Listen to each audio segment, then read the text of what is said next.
अब हम जिक्र करते हैं राज्य के नीति निर्देशक तत्वों के तहत अनुच्छेद 37 का 37 का, ठीक है।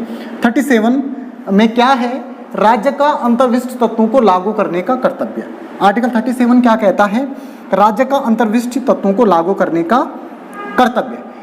राज्य का अंतर्विशिष्ट तत्वों को लागू करने का कर्तव्य से क्या तात्पर्य है कि राज्य डीपीएसपी यानी directive principle of state policy राज्य की इच्छा पर निर्भर होंगे। अर्थात जो directive principle of state policy है यानी राज्य के नीति निर्देशक तत्व हैं, ये राज्य की इच्छा पर निर्भर होंगे।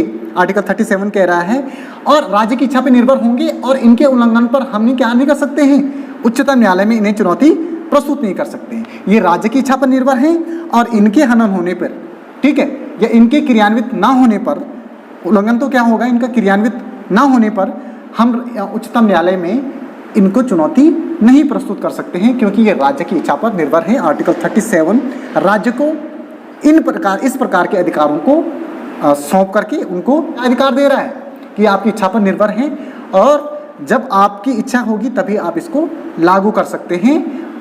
यदि अगर ये इनका क्रियान्वयन नहीं होता है, ये लागू नहीं होते हैं, तो इनको उच्चतम न्यायालय में चुनौती प्रस्तुत नहीं की जा सकती। इस प्रकार की बात आर्टिकल 37 के तहत की गई। इसके साथ साथ वो कह रहा है कि देश के शासन की मूलभूत विधि बनाने में इन तत्वों को लागू करने का कर्तव्य केवल राज्य का होगा।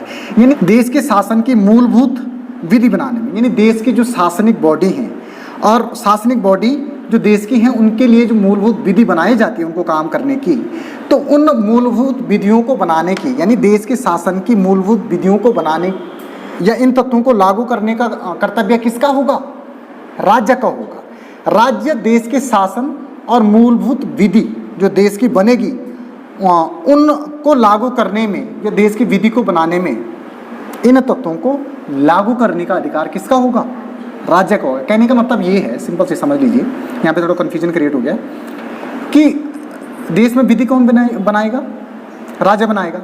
लेकिन आर्टिकल 36 से आर्टिकल 51 के तहत जो अधिकारों का जिक्र किया गया है, तो उन अधिकारों को देश की कानून की विधि के रूप में बनाने के लिए, ठीक है, किसका उत्तरदायित्व होगा, राज्य का उत्तरदायित्व होगा। अगर राज्य आर्टिकल 36 से आर्टिकल 51 के तहत जो अधिकार दिए गए हैं उन अधिकारों को ही कानूनी रूप में परिणित करती है, ठीक है, उनको कानूनी रूप में प्रभावी बनाती है, तो ये उत्तरदायित्व किसका होगा, राज्य को होगा। यानी आर्टिकल 36 से और आर्टिकल 51 के तहत जिन भी अधिकारों का जिक्र है उन अधिकारों को कानूनी रूप में क्रियान्वित करने का अधिकार सिर्फ और सिर्फ राज्य का ही होगा और किसी का नहीं होगा। अगर राज्य इनको क्रियान्वित नहीं करती है तो उच्चतम न्यायालय में इनको चुनौती प्रस्तुत नहीं की जा सकती। राज्य के अंतर्विशिष्ट तत्वों को लागू करने का मतलब ये है कि ये जो अधिकार दिए गए हैं, ठीक है,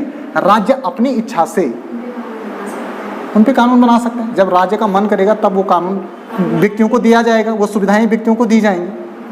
तो इन अधिकारों के संदर्भ में कानून बनाने की जो शक्ति है वो राज्य की इच्छा पर निर्भर है, वो उसका आंतरिक